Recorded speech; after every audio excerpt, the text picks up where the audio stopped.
Sri Aurobindo's Savitri, a legend and a symbol. Book 3, the Book of the Divine Mother. Canto 1, the Pursuit of the Unknowable. All is too little that the world can give. Its power and knowledge are the gifts of time and cannot fill the spirit's sacred thirst. Although of one, these forms of greatness are, and by its breath of grace our lives abide. Although more near to us than nearness self, it is some utter truth of what we are. Hidden by its own works, it seemed far off, impenetrable, occult, voiceless, obscure. The presence was lost, by which all things have charm, the glory lacked, of which they are dim signs. The world lived on, made empty of its cause, like love when the beloved's face is gone. The labour to know seemed a vain strife of mind. All knowledge ended in the unknowable. The effort to rule seemed a vain pride of will, a trivial achievement, scorned by time. All power retired into the omnipotent. A cave of darkness guards the eternal light. As silence settled on his striving heart, absolved from the voices of the world's desire, he turned to the ineffable's timeless call. A being intimate and unnameable, a wide compelling ecstasy and peace felt in himself and all, and yet ungrasped, approached and faded from his soul's pursuit, as if forever luring him beyond. Near it retreated, far it called him still. Nothing could satisfy but its delight. Its absence left the greatest actions dull. Its presence made the smallest seem divine. When it was there, the heart's abyss was filled. But when the uplifting deity withdrew, existence lost its aim in the inane. The order of the immemorial planes, the godlike fullness of the instruments, were turned to props for an impermanent scene. But who that mightiness was, he knew not yet. Impalpable, yet filling all that is, it made and blotted out 1,000,000 worlds, and took and lost 1,000 shapes and names. It wore the guise of an indiscernible vast, or was a subtle kernel in the soul. A distant greatness left it huge and dim. A mystic closeness shut it sweetly in. It seemed sometimes a figment or a robe, and seemed sometimes his own colossal shade. A giant doubt overshadowed his advance. Across a neutral all-supporting void, whose blankness nursed his lone immortal spirit, allured towards some recondite supreme, aided, coerced by enigmatic powers, aspiring and half-sinking and upborne, invincibly he ascended without pause.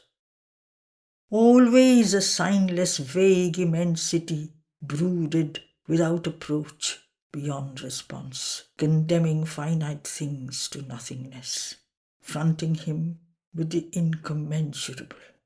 Then to the ascent there came a mighty term. A height was reached where nothing made could live, a line where every hope and search must cease, neared some intolerant bare reality. a zero formed, pregnant with boundless change. On a dizzy verge, where all disguises fail, and human mind must abdicate in light, or die like a moth in the naked blaze of truth, he stood compelled to a tremendous choice. All he had been and all towards which he grew must now be left behind, or else transform into a self of that which has no name, alone and fronting an intangible force which offered nothing to the grasp of thought. His spirit faced the adventure of the inane. Abandoned by the worlds of form, he strove. A fruitful world-wide ignorance foundered here. Thought's long, far-circling journey touched its close, and ineffective paused the actor will. The symbol modes of being helped no more. The structures nescience builds collapsing failed, and even the spirit that holds the universe fainted in luminous insufficiency. In an abysmal lapse of all things built, transcending every perishable support, and joining at last its mighty origin, the separate self must melt or be reborn into a truth beyond the mind's appeal.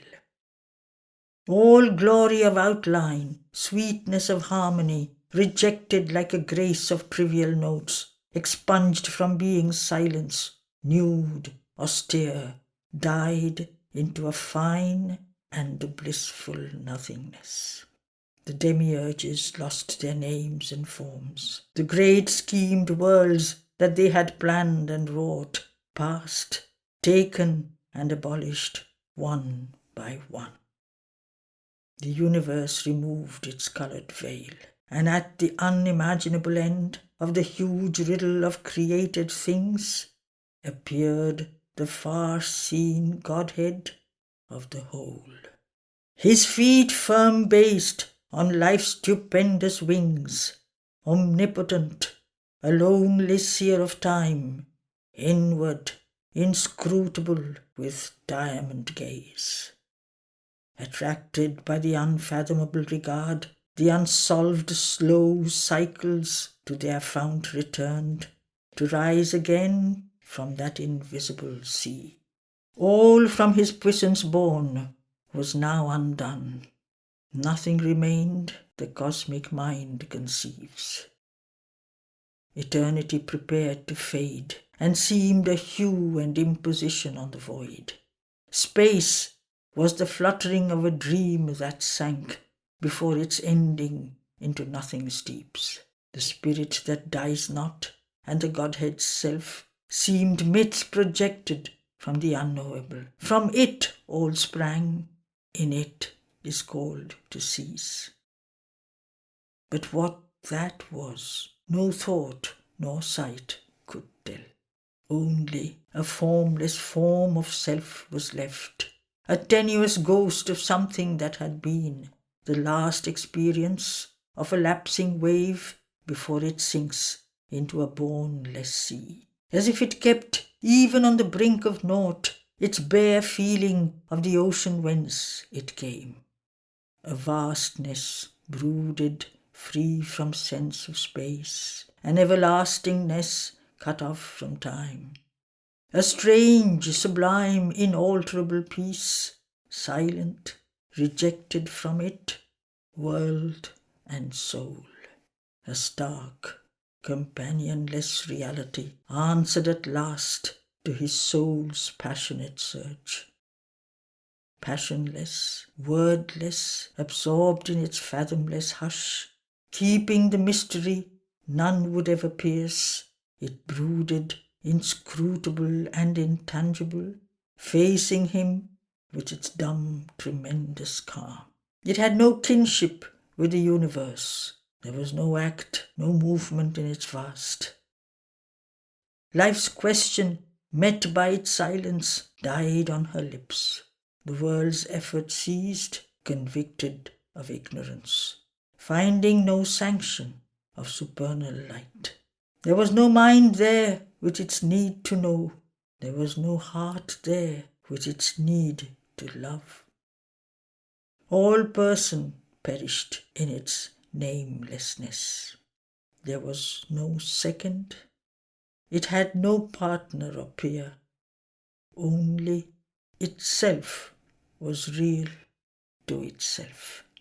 A pure existence, safe from thought and mood, a consciousness of unshared immortal bliss. It dwelt aloof in its bare, infinite, one and unique, unutterably soul. A being formless, featureless and mute, that knew itself by its own timeless self, aware forever in its motionless depths, uncreating, uncreated and unborn, the one by whom all live, who lives by none. An immeasurable luminous secrecy, guarded by the veils of the unmanifest, above the changing cosmic interlude, abode supreme, immutably the same, a silent cause, occult, impenetrable, infinite, eternal, unthinkable, alone. End of Canto 1.